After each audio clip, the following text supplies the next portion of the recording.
All right, so today I'm going to tie my version of a hare's ear nymph, soft tackle hare's ear. So first I'm going to get some black thread. I've got I think it's a 70 denier. Lay a little thread base down, cut that excess off. What I'm going to use for the tail today is just a feather off the tail section of a Hungarian partridge. I like the color. It's got the good variated colors, the browns and the grays and the blacks and whites. It's going to work good for what I want in this video or on this fly. It's going to peel some of the fibers off the stem of that feather. Measure them out. I want the tail to be about half the length of the body. I'm going to lash those down. As I go back, I'll try to help position those so they're more on top of the hook shank.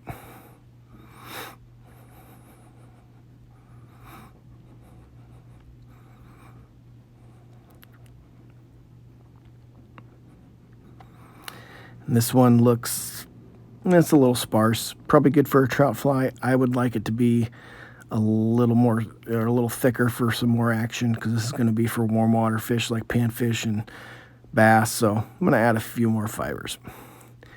We're going to do it the same way. Move that thread back up to the head. We'll lash these feathers in, get them evened up. And we're putting them down. Work our way back to the tail of the fly. Trim off the excess.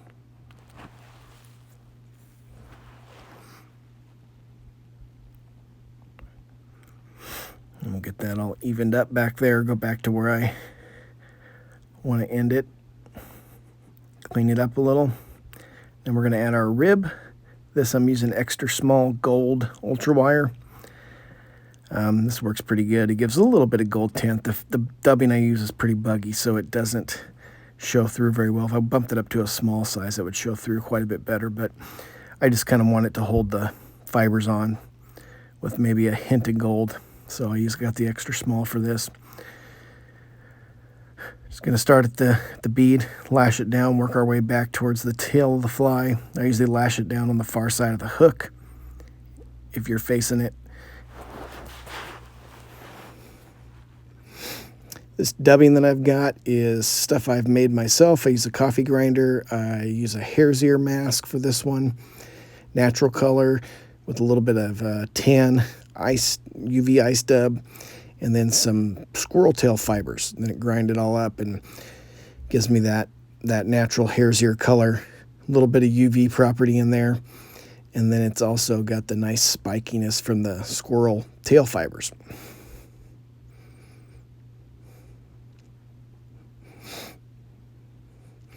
Just want to take some of this, and I like to form a nice little tight dubbing noodle. I want it to be buggy, but I don't want it too loose. And you'll see here sometimes, it gets a little loose. I don't like that. Just wet your fingers, tighten it up. I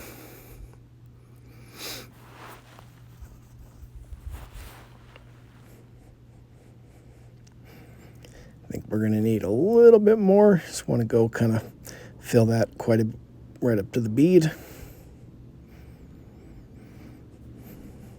All right, so the next thing I should be doing is counterwrapping my rib, but in this instance, I actually forgot, so I put on the thorax first, and then I counterwrap the rib. But you should counterwrap that rib. So right now I'm trying to find my dubbing. What I'm going to use is, this is for warm water fish, mainly. So a good chartreuse thorax, a little chartreuse ice dub, that never hurts. Chartreuse is always good for panfish and bass. Once again, going to make a nice little tight dubbing noodle. When you're putting dubbing on, less is more. It's easier to add more after the fact than unwrap it or try to take it off.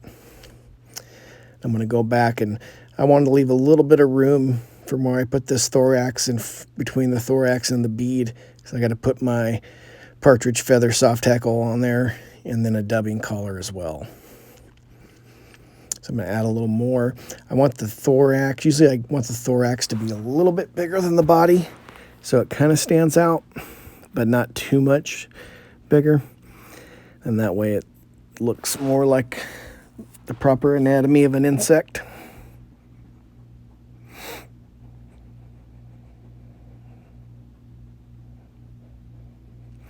Now I've got my partridge feather. Oh, I'm going to rib first, my bad. Going to counter wrap this gold rib here. Usually you would want it pretty spaced out evenly. I'm not too concerned with that right here because, like I said, this dubbing's really buggy and it doesn't really show through.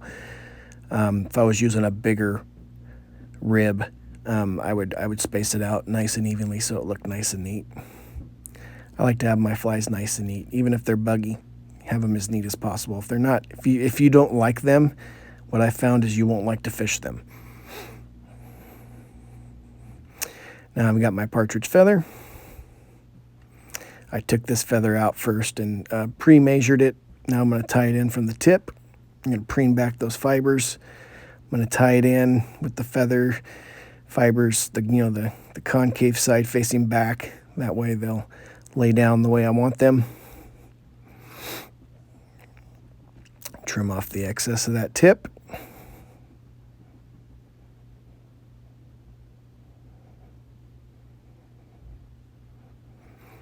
Gonna wrap these. Most of the time for like a trout feather, you probably do 2 wraps.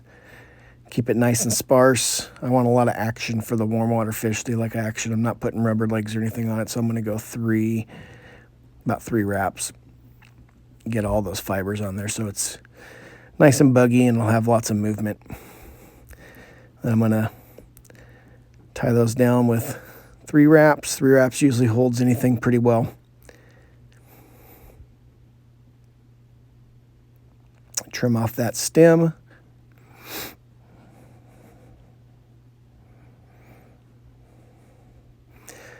Use a toothbrush. Going to brush those fibers out. Just kind of separates them, evens them all out. Makes it nice and neat. When you wrap that feather on, sometimes they'll stick together.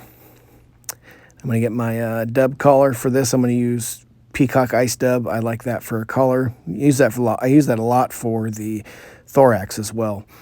I just wanted a little bit brighter version. I tied some earlier with just all peacock ice dub, but for this one, same thing. Put it on sparse, nice little tight noodle. Wet my fingers, get it nice and tight and sparse.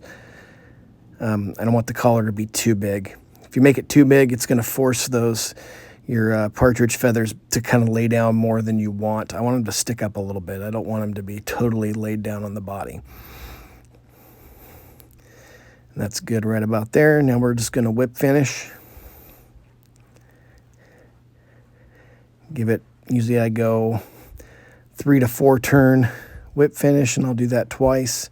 This is pretty thin thread, so it's not going to make too much of a thread collar on it.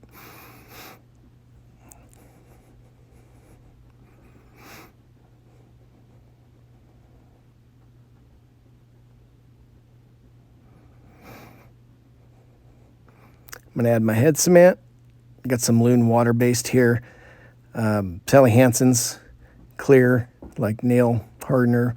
That stuff works real good. I use that a lot for my baitfish patterns. For this guy, the thread that I'm going to put the head cement on is pretty small area, so I'll get that water-based. That way when it goes into the dubbing, it kind of just soaks right through it down to the base and doesn't really affect the dubbing too much. And then we have our finished fly. Soft Hackle Hares here.